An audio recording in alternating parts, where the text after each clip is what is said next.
Last year, the Times of India wrote an article that sparked a debate. The title, 10 Reasons Why Gentle Parenting is Not Great for Indian Kids.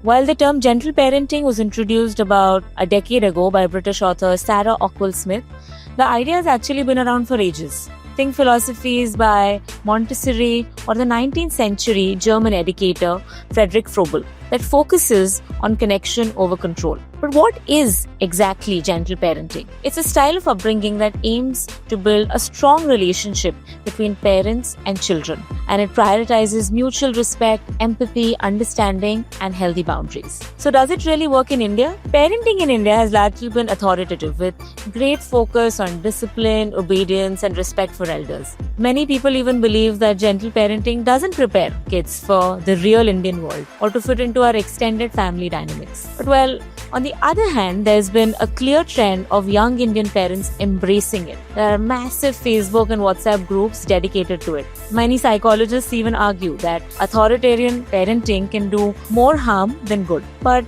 the reality is that parenting style is never really one size fits all. It really depends on your kid, your family dynamics, and all of that. But if there is one thing that we truly know is that kids really thrive when they feel heard, understood, and really safe to express themselves. And isn't that the goal at the end of the day? What do you think? Would gentle parenting really work in India?